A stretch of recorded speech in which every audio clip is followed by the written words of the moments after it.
Eh bien, salut tout le monde, j'espère que vous allez bien. Donc aujourd'hui, toute nouvelle vidéo, petite vidéo pour installer l'agence immobilière sur votre serveur 5M.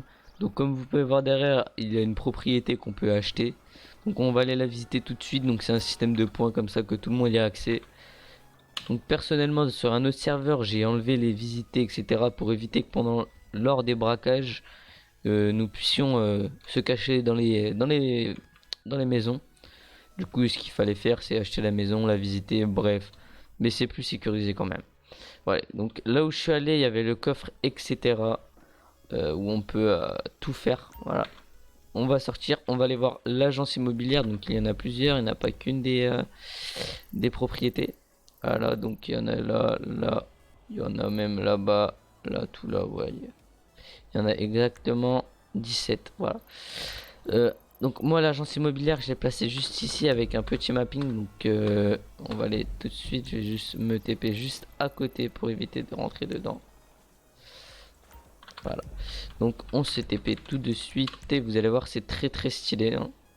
D'ailleurs dites-moi si vous voulez le mapping avec les points comme là, parce que vous n'avez pas les mêmes points sur votre dans la description, il n'y a pas les mêmes points. Je vais vous montrer les points juste après de base. Donc voilà, donc là ici c'est basique, là-bas c'est les toilettes. Donc voilà, donc petit basique avec l'action patron. Voilà, donc ça donne ça. Hop. Et l'agence immobilière de base, elle se situe juste ici. Voilà, donc on va y aller. Voilà. D'ailleurs, n'hésitez pas à liker et commenter, hein. Si vous voulez plus de vidéos tuto, comment installer, etc.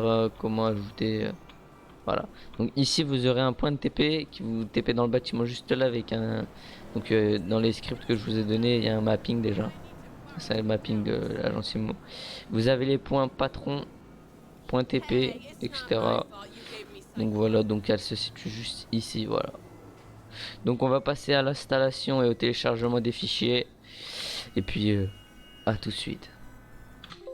Donc voilà, donc on se retrouve juste là avec les fichiers que vous aurez en description normalement. Donc avant de commencer quoi que ce soit à mettre dans votre FileZilla ou WinSCP, vous allez ouvrir Propriety et vous allez ouvrir le config.ula. Ici, vous allez vérifier qu'il est écrit true. S'il n'y a pas écrit, vous le mettez. C'est pour que que ça communique entre eux. Bref, c'est ouais, voilà. Ici aussi, normalement, il sera déjà celui-là, c'est sûr. Donc après, si tout est bon, vous fermez, vous ouvrez le SQL. Donc vu que moi je l'ai déjà installé, je vais le montrer quand même. Donc vous allez tout sélectionner à part Use Extended. Vous allez tout prendre sauf le Use Extended. Vous CTRL C, vous pouvez fermer. Donc vous copiez, vous n'avez pas compris. Vous venez donc dans votre base, vous allez dans SQL, vous allez faire un CTRL V. Voilà. Après vous faites exécuter. Normalement tout va s'ajouter, ça va créer des catégories, etc. Donc vu que moi je l'ai déjà fait comme je vous ai dit, je n'ai pas besoin de le refaire. Du coup après on va faire pareil avec office.sql. Voilà. Donc tout ça, vous allez le prendre. CTRL C, vous fermez. Donc ainsi de suite, donc vous retournez dans votre base. CTRL V et vous exécutez sans le use extended, sinon cela marchera pas. Donc voilà, vous faites exécuter, hein. Rien de plus simple. Vu que j'ai déjà fait, je ne le fais pas. Après du coup on n'a plus rien à toucher. Donc on va revenir en arrière. Real job, on n'a rien à toucher et instance non plus. Donc on va passer à l'installation dans votre base de données. Donc vous allez dans ressources, dans ESX. Et dans ESX, vous allez rajouter votre fichier property. Voilà, que vous avez juste ici. Donc vous le glissez. Pour ma part, moi c'est déjà fait. Allez ici. Voilà. Dès que c'est fait, vous allez prendre le nom qui est là. Vous allez le copier. Vous allez lancer votre serveur.cfg qui est juste là. Et vous allez le start dans la catégorie ESX. Enfin, dans la catégorie que vous avez créée au préalable. Voilà, donc vous faites espace start ou comme moi n sur espace CTRL V. Là vu que du coup je n'ai pas copié le nom, c'est normal que ça fait ça, ça a copié le SQL juste avant. Donc voilà, tac, on supprime et on supprime. Dès que cela est fait, vous laissez le serveur.cfg, vous faites un CTRL S, ici ça écrit enregistrer, voilà. Vous allez prendre le fichier real agent job et vous allez, voilà. Donc vous allez le glisser, d'ailleurs avant de le glisser, j'oubliais, vous allez prendre exactement comme l'autre avant le SQL, hein. J'ai oublié de vous le dire, je suis vraiment bête. Donc vous allez prendre ces lignes là, CTRL C, voilà, je vous refais pour bien vous expliquer. Voilà, CTRL V, on le met ici, on exécute, mais vu que moi c'est déjà fait, ça le mettra pas. Je le répète, hein, parce que sinon après on va me dire tu l'as pas mis. Du coup après vous allez aller dans le job, ici vous créez une catégorie agent IMO. Donc moi vu que le job est déjà mis, c'est normal. Vous allez le glisser, voilà, et vous allez start le fichier dans le serveur.cfg. Donc voilà. Donc vous faites comme juste avant, vous venez CTRL C ici, allez dans votre serveur.cfg, allez dans job, donc job qui est juste ici. Donc moi il est déjà start, alors faut que je le retrouve, agent immobilier, je l'ai mis là, vous voyez, tac. Donc vous faites entrée, ensure, CTRL, vous voyez, rien de plus simple. Vous CTRL S dès que c'est fait, donc CTRL S, vous revenez.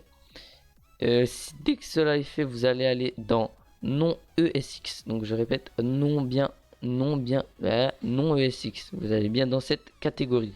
Et le fichier instance, donc moi qui est ici, donc qui sera dans votre dossier. Ici, vous ne touchez rien du tout, hein. Le fichier instance est important, sinon votre job ne marchera juste pas. Il va se lancer, enfin il y aura une erreur dans votre serveur.cfg. Enfin il va pas le start car il manquera ce dossier, cette ressource. Voilà, donc ici vous allez le décaler comme d'habitude. On fait la petite routine, on renomme, on CTRL C. Comme d'habitude, on ouvre le serveur.cfg et on va dans non ESX, instance il est ici. Donc vous faites entrée, ensure, instance. Voilà. Donc dès que cela est fait, vous avez plus qu'à CTRL S, voilà. Vous avez plus qu'à reboot votre serveur et essayer. Voilà, donc vous reboot votre serveur. Ici, vous voyez, reboot, etc. Donc là, tac. Voilà, vous reboot le serveur et normalement, il n'y a pas d'erreur. Donc on va regarder ça ensemble. Tac. On regarde. Bien sûr, décaler le serveur.cfg comme moi, mais je l'ai pas fait car... ça c'est normal. Ah, je suis pas sur la bonne base. Ok. Je vous reprends tout de suite dès que je suis sur la bonne base. Et bien donc voilà, donc je viens de d'être sur la bonne base. Excusez-moi, je me suis trompé. Voilà, c'est pas du tout les mêmes slots. Donc là, il est en démarrage. On va regarder s'il y a des erreurs. Désolé pour la petite coupure d'avant, vraiment pas fait exprès. Donc vous voyez, il n'y a aucune erreur. Donc Real Agent, on vient de le passer, je crois. Il était, voilà, donc instance c'est bien start. Start restore instance. Property c'est bien start avec, du coup, forcément, comme je vous ai dit, donc c'est property qui start avec instance. Sinon cela ne marche pas. Et forcément Real Agent start avec property. Donc si property start pas avec instance, bref, c'est un schmilblick. Donc il n'y a aucune erreur. Voilà. Donc après vous lancez votre serveur et tout ça est bon. Donc si vous avez aimé la vidéo, n'hésitez pas à liker, commenter, partager et à vous abonner, c'est le plus important, ça me donne de la force. Et sur ce, je vous dis à plus tard et ciao ciao.